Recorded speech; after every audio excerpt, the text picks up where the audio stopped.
चलिए भाई, आते हैं हम लोग डी ब्लॉक तत्वों यानी संक्रमण धातुओं या संक्रमण तत्वों के बारे में हम लोग उनके भौतिक गुण के बारे में पढ़ते हैं। भौतिक गुण क्या है कि संक्रमण धातुएं जो होती हैं, किसको किसको, जिंक, कैडमियम और मरकरी। आगे हमारा सीएन भी था, है ना। सीएन मतलब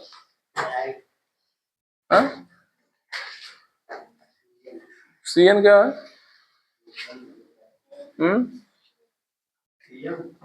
कॉपर्निशियम होता है, ठीक है ना।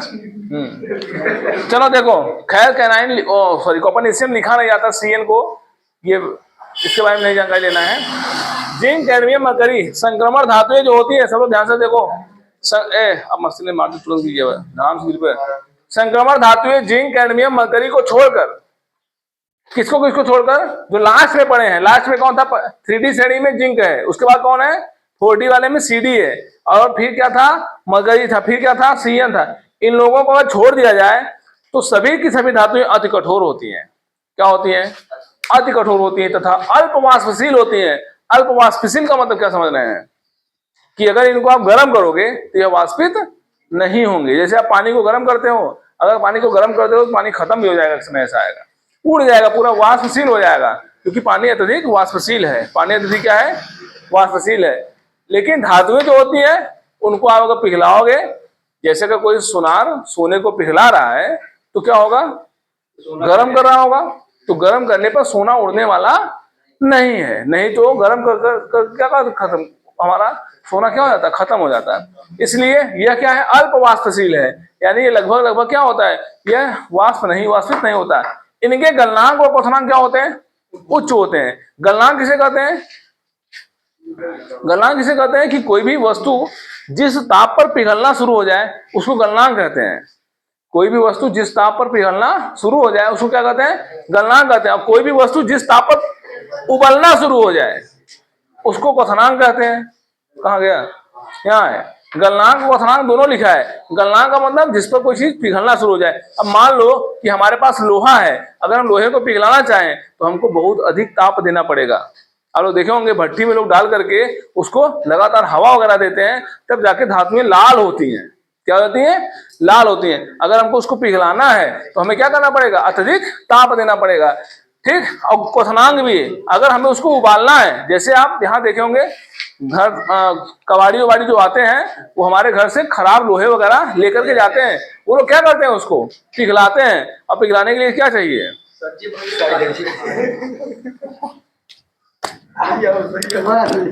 उच्च होते हैं, समझ गए? ये दोनों चीज श्योर हो गई, ठीक। अब बात आती है कि उच्च क्यों होते हैं। आपसे पूछेगा डी ब्लॉक के तत्वों, पॉइंट को समझते जाओ सब 1 बाय 1। आपसे पूछेगा बताओ डी ब्लॉक यानी संक्रमण तत्वों के गलनांक और संक्रमण तत्वों के, पूरा डी ब्लॉक नहीं, क्योंकि संक्रमण तत्व माने ये संक्रमण के बाहर है, जबकि डी ब्लॉक में है। वहां पे क्या लिखा है? संक्रमण धातुएं लिखा है। कुछ इनको छोड़ करके संक्रमण धातु जो होती हैं उनकी बात क्यों कर रहा है? वो क्या होती है? अति कठोर होती है, अल्पवाष्पशील होती है, इनके गलनांक क्वथनांक क्या होते हैं? उच्च होते हैं। अब बात आती है कि क्यों उच्च होते हैं, क्यों उच्च होते हैं। चलो देखते हैं थोड़ा सा। अगर हम यहां से क्या ले लें, मान लो हमारे पास है फास्फोरस है, या मान लो, चलो ठीक है, फास्फोरस है, इसका परमाणु क्रमांक कितना होता है? 15 होता है। इसका इलेक्ट्रॉनिक विन्यास करो तो 1s2 2s2 2p6 3s2 3p5 आएगा हमारा, आएगा। तो 3p5, इसके अंतिम कक्षक में केवल एक कक्षक ऑर्बिटल आ रहा है, कौन? p वाला। कौन आ रहा है? p वाला। जबकि यहां पे क्या है, थोड़ा ध्यान दो, कराएगी इसके गलनांक क्वथनांक उच्च होते हैं, क्योंकि इस समय n इलेक्ट्रॉन के कक्षक के साथ साथ n-1 इंटू डी वाले कक्षक भी पाए जाते हैं। ध्यान देना, दो कक्षक पाए जाते हैं। अभी आप लोग इलेक्ट्रॉनिक विन्यास किए थे, किसका? 3d14s2 आया था, किसका? ये किसका इलेक्ट्रॉनिक विन्यास है? समझो बताओ। ई किस धातु का इलेक्ट्रॉनिक विन्यास है? ये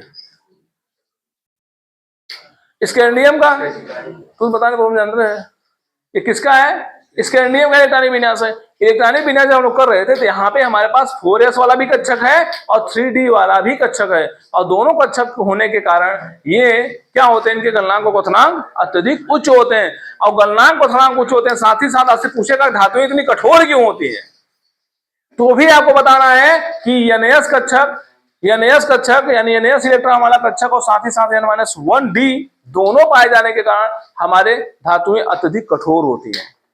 बता लोगे क्या बताओगे? जब कठोर होंगी तो गलनांक क्वथनांक भी क्या होंगे? उच्च होंगे। कॉमन सी बात है। तो कठोरता आग क्यों रही है? क्योंकि यहाँ पे दो दो कक्षक आ रहे हैं, और जब दो दो कक्षक आ रहे हैं इनके बीच जो बाइंडिंग एनर्जी बन रही, बंधन ऊर्जा जो है वो बहुत अधिक हो जा रही है। इनके जो मॉलिक्यूल्स हो रहे हैं बहुत ज्यादा अट्रैक्शन फोर्स से अंतरा आणविक बंध से क्या हुए? बहुत तेजी से बधे हुए हैं। ठीक, जिसके कारण इनके गलनांक और क्वथनांक क्या होते हैं? उच्च होते हैं। तो ध्यान दीजिएगा, सब पॉइंट समझते जाओ। संक्रमण तत्व किसे कहते हैं, कौन कौन संक्रमण होते हैं, कौन कौन नहीं होते हैं, डी ब्लॉक कौन होते हैं, कौन कौन नहीं होते हैं। उसके साथ ही साथ यहाँ भी समझना भौतिक गुण उसका क्या क्या होता है। गलनांक क्वथनांक के बारे में पढ़ें। गलनांक क्वथनांक ज्यादा क्यों होता है ना, कम क्यों नहीं होता है, कारण जानना बहुत जरूरी होता है। तो कारण को जानो। ठीक, आगे लिखा है मैग्नीज तथा टेक्नीशियम को छोड़कर, यानी यमन तथा टीसी को छोड़कर। यमन और टीसी कौन कौन है? यमन कौन है? यमन कौन है भाई? यहां देखो, scandium, titanium, vanadium, chromium, manganese, iron, cobalt, nickel, copper, zinc. जो मैग्नीज है वो कहीं ना कहीं बीच में पड़ा हुआ है। वो कहीं नहीं कहीं कहां पड़ा हुआ है? बीच में पड़ा हुआ है। और टेक्नीशियम भी आप देखोगे यही कहीं पड़ा होगा बीच में। कौन सी सीरीज में? 4D वाली सीरीज में। उसके नीचे देखोगे जो अगली सीरीज है 4D वाली, है ना, उसमें आप जब देखोगे तो आपको ये देखने को मिलेगा। ठीक, तो मैग्नीज व टेक्नीशियम को छोड़कर D5 विन्यास वाले तत्व का गलनांक क्या होता है? अधिक होता है। बात समझ रहा है? अब D5 वाले विन्यास गलनांक अधिक क्यों होते हैं? इसका मतलब क्या है कि आप जब बाएं से दाएं चलोगे तो गलनांक का मान बढ़ेगा और फिर घटेगा। दो दो काम चल रहा है। उसका कारण यहाँ पे नीचे लिखा है, अयुग्मित इलेक्ट्रॉनों की संख्या बढ़ने के साथ साथ गलनांक का मान बढ़ता है। अयुग्मित इलेक्ट्रॉनों की संख्या। अब बात आती है अयुग्मित इलेक्ट्रॉन किसे कहते हैं। ध्यान दो भाई, जब हम स्कैंडियम लेंगे, जब हम क्या लेंगे? स्कैंडियम लेंगे। स्कैंडियम हमारे पास 5 कक्षक होंगे, 1 2 3 4 5। ठीक है, अब डी वाले में कई इलेक्ट्रॉन है? 1 इलेक्ट्रॉन है। बाकी 4 कक्षक क्या है? खाली है। अगर हम लोग बात करें स्कैंडियम, टाइटेनियम, इसमें कई था? D2 था, इसमें D3 था, इसमें D4 था। अगर आपसे कोई पूछे बताओ क्रोमियम का, यहाँ पे क्या है? क्रोमियम का क्या गलनांक उच्च है। यहाँ पे क्या लिखा है? अयुग्मित इलेक्ट्रॉनों की संख्या बढ़ने के साथ साथ गलनांक का मान क्या होता है? बढ़ता है। तो क्यों बढ़ता है भाई? यहाँ पे समझते चलो। ठीक, तो क्या होता है, अगर मान लो हमारे पास एक सिंगल इलेक्ट्रॉन है, फिर डबल आ गया, गलनांक का मान और बढ़ जाएगा। एक और आ गया, गलनांक का मान और बढ़ जाएगा। एक और आ गया, गलनांक का मान और बढ़ जाएगा। एक और आ जाएगा। यानी अगर हमारे अयुग्मित इलेक्ट्रॉनों की संख्या जितनी ज्यादा होगी, अगर अकेला था तो केवल अयुग्मित इलेक्ट्रॉन, इसमें इस समय कितने अयुग्मित इलेक्ट्रॉन हैं? 5 के 5 अयुग्मित हैं। तो जितने ज्यादा अयुग्मित किसी में पाए जाएंगे, जितने ज्यादा अयुग्मित किसी में पाए जाएंगे, उतना ज्यादा क्या होगा? उसका गलनांक होगा। समझ गए? तो ये भी पॉइंट जानते रहो। गलनांक का संबंध किससे है? अयुग्मित इलेक्ट्रॉनों की संख्या के कारण है। ठीक, अब क्या होगा? अगला पॉइंट है हमारा, इनकी करण एंथैल्पी का मान भी क्या होता है? उच्च होता है। करण एंथैल्पी का मान क्या होता है? अगर इनको आप चाहो तो पार्टिकल्स में तोड़ोगे छोटे छोटे, तो आपको अधिक ऊर्जा देनी पड़ेगी। क्यों? वही कहानी है, क्योंकि इनके इलेक्ट्रॉन तथा N-1D कक्षकों की भागीदारी होती है, जिसके कारण इनको तोड़ना आसान नहीं होता है। आप कभी धातुओं को आसानी से नहीं तोड़ सकते। ठीक, आगे प्रत्येक श्रेणी में मध्य में इनका मान लगभग क्या होता है? अधिकतम होता है। प्रत्येक श्रेणी में मध्य में इनका मान लगभग क्या होता है? अधिकतम होता है। किसका मान? करण एंथैल्पी का मान। ध्यान देना, ये दूसरा पॉइंट था, ये पहला पॉइंट था, ये तीसरा पॉइंट है। तो तीसरे पॉइंट में ये जो शब्द लिखा गया है, ये वाला सेंटेंस, वो स्पेशली करण एंथैल्पी के लिए है। तो ध्यान रखिएगा, प्रत्येक श्रेणी में मध्य में इनका मान क्या होता है? लगभग अधिक होता है। मध्य में क्यों अधिक होता है? क्योंकि करण एंथैल्पी वाले में, ध्यान दीजिएगा भाई, यहाँ पे जिसके पास अयुग्मित इलेक्ट्रॉनों की संख्या ज्यादा होगी, जिसके पास अयुग्मित इलेक्ट्रॉनों की संख्या ज्यादा होगी, उसकी करण एंथैल्पी का मान क्या होगा? ज्यादा होगा। लेकिन ध्यान रहे, करण एंथैल्पी का मान ज्यादा किसके पास होगा? जिसके पास क्या होगा? बोलो भाई। प्रत्येक श्रेणी में मध्य में इनका मान लगभग ज्यादा होता है। क्यों मध्य में ज्यादा हो रहा है? क्यों मध्य में ज्यादा हो रहा है? क्योंकि जानते हो मध्य में 5 आता है, D5 आता है। मध्य में क्या आता है? D4 आएंगे, D5 आएंगे और D6 आएंगे। तो ध्यान दो, जब D6 आएगा तब भी तो 4 टू खाली है। D5 आएगा तब तो 5 का 5 खाली है। D4 आएगा तो 4 अयुग्मित इलेक्ट्रॉन होंगे। माने मध्य में अयुग्मित इलेक्ट्रॉनों की संख्या खूब मिल रही है। मध्य में अयुग्मित इलेक्ट्रॉनों की संख्या खूब मिल रही है। इलेक्ट्रॉनिक विन्यास समझे रहोगे तो सारी कहानी समझ में आएगी। ठीक, मध्य में अयुग्मित इलेक्ट्रॉनों की संख्या ज्यादा होती है। जैसे D4 वाला, D5 वाला और D6 वाला, ये लोग क्या करते हैं, अपने पास खूब अयुग्मित इलेक्ट्रॉन रखे हैं और खूब अयुग्मित इलेक्ट्रॉन रखने के कारण इनकी कर्ण एंथैल्पी का मान ज्यादा होता है। तो 2 प्रश्न यहां से आपको श्योर मिलेगा। पहला इनके गलनांक क्वथनांक क्यों उच्च होते हैं, क्या बताओगे, इसकी भागीदारी, समझ गए।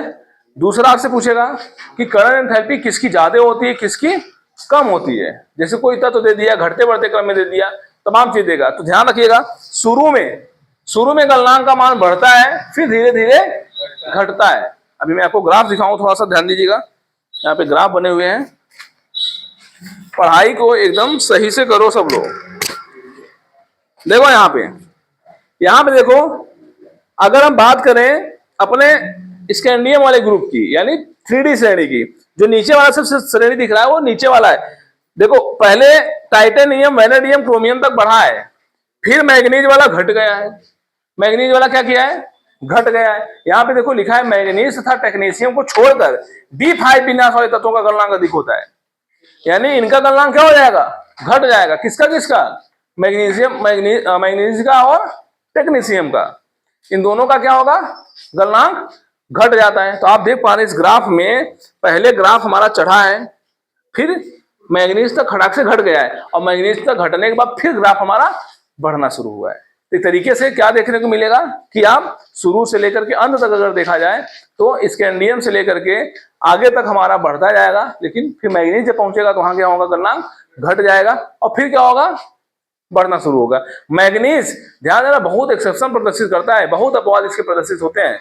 मैग्नीज थोड़ा सा एकदम अलग व्यवहार प्रदर्शित करता है, इसलिए इसको आप लोग अच्छे समझे रहना। अच्छा, ये आपसे पूछेगा नहीं, कारण क्या है कि हमको केवल 3D श्रेणी पढ़ना है सही से, है ना। 4D 5D 6D से बहुत मतलब नहीं है हमारा, लेकिन फिर भी हम लोग थोड़ी जानकारियां उसके बारे में भी कलेक्ट किए रहेंगे अपना।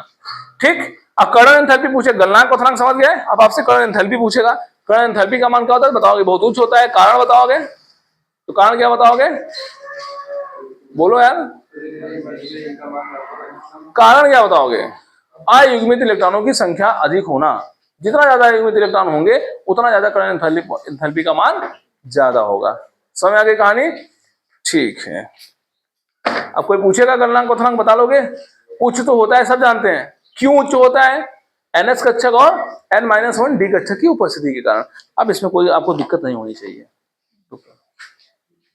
अरे तो वही हमें खतरा दिखाता है, परमाणु एवं आयनिक आकारों में परिवर्तन। अब देखो भाई, बहुत अच्छी चीज बताने जा रहे हैं आप लोगों को। एक बात जानो, वैसे भी आप लोग कक्षा 11 में पढ़े होंगे, अगर पढ़े होंगे तो बाएं से दाएं जाने पर पीरियोडिक टेबल में, सुनो सब श्रेणी में या पीरियोडिक टेबल में, पीरियोडिक टेबल समझते हो, बाएं से दाएं जाने पर त्रिज्या का मान घटता है, त्रिज्या का मान घटता है। यहां भी क्या हो रहा है, श्रेणी में आगे बढ़ने पर, श्रेणी माने कौन, scandium, titanium, vanadium, chromium, manganese, iron, cobalt, nickel, copper, zinc. समझ में आ रहा है, ये श्रेणी है हमारी। इसमें आगे बढ़ने पर क्या होगा हमारा, इसमें आगे बढ़ने पर क्या कर रहा है, आयनिक त्रिज्याओं में उत्तरोत्तर ह्रास होता है। यानी त्रिज्या इनकी क्या होती है, घटती है। कौन सी त्रिज्या, आयनिक। देखो ऐसे, पहले त्रिज्या बड़ी थी, फिर इसकी त्रिज्या और छोटी हुई, फिर इसकी त्रिज्या और छोटी हुई, और छोटी हुई, और छोटी हुई। इस तरीके से इसमें क्या हो रहा है, उत्तरोत्तर ह्रास हो रहा है। माने इनकी त्रिज्या क्या होती जा रही है, घटती जा रही है। समझ में, आप क्यों घट रहा है ये कारण जानना बहुत जरूरी है। जानना चाह रहे हो क्यों, यहां लिखा है क्योंकि नाभिकीय आवेश में क्या होती है, वृद्धि होती है। समझो क्या वृद्धि होती है। पहला बार मान लो कि हमारा ये परमाणु है, यहाँ पे इलेक्ट्रॉन नाच रहा है, सब ध्यान समझो तभी समझ में आएगा। बहु इधर समझे, त्रिज्या घटती है, सब जानते हैं, क्यों घटती है जानना जरूरी है। मैं कारण बहुत बताता हूं। यहाँ पे देखो, ये क्या है, नाभिक है। क्या है, नाभिक है। एक बात समझो, जब आप इलेक्ट्रॉनिक विन्यास करते हो तो पता है D कक्षक यहाँ बैठा होता है। आप मान लो पहले वाले का इलेक्ट्रॉनिक विन्यास करोगे तो D1 आएगा, यानी यहाँ पर एक इलेक्ट्रॉन आएगा अंतिम कक्षक में, समझ जाओ। जब आप टाइटेनियम में करोगे तो यहाँ पर एक इलेक्ट्रॉन और जाएगा, यानी कई इलेक्ट्रॉन आ गए, 2 इलेक्ट्रॉन आ गए। ध्यान जाओ, अर्थात यहाँ पे लिखा हुआ है नाभिकीय आवेश में क्या होता जाता है, वृद्धि हो जाता है। नाभिकीय आवेश में क्या हो जाता है, यानी जैसे जैसे यहाँ पे D1 D2 D3 D4 बढ़ाते जाओगे, यहाँ पे नाभिकीय आवेश का मान क्या होता जाएगा, नाभिकीय आवेश बढ़ेगा। समझते जाओ, तो ये धनावेश का मान खूब बढ़ता जाएगा, क्योंकि यहाँ पे क्या होते हैं, प्रोटॉन और न्यूट्रॉन होते हैं, यहाँ तो इलेक्ट्रॉन होता नहीं है। ठीक, इसका मतलब प्रोटॉनों की संख्या यहाँ क्या होती जाएगी, बढ़ती जाएगी। और जब प्रोटॉनों की संख्या बढ़ती जाएगी, इसका आकर्षण बल क्या होता जाएगा, बढ़ता जाएगा। ये खूब खींचेगा इसको। जहाँ एक इलेक्ट्रॉन था तो ये इलेक्ट्रॉन यहाँ चक्कर लगा रहा था, जैसे 2 इलेक्ट्रॉन आ गया, इस चक्कर कहाँ लगाने लगेगा, और पास। 3 इलेक्ट्रॉन आएगा और 5 चक्कर लगाएगा, 4 इलेक्ट्रॉन आएगा और 5 चक्कर लगाएगा। और इसी को बोलते हैं साइज का क्या होना, छोटा होना। तो धीरे धीरे जैसे जैसे आकर्षण बल का मान बढ़ेगा, आकर्षण बल का मान बढ़ेगा, देखो लिखा है जैसे जैसे आकर्षण बल का मान बढ़ता है तो साइज क्या होती जाती है, छोटी होती जाती है। समझ गए, क्या बताओगे, क्या बताओगे।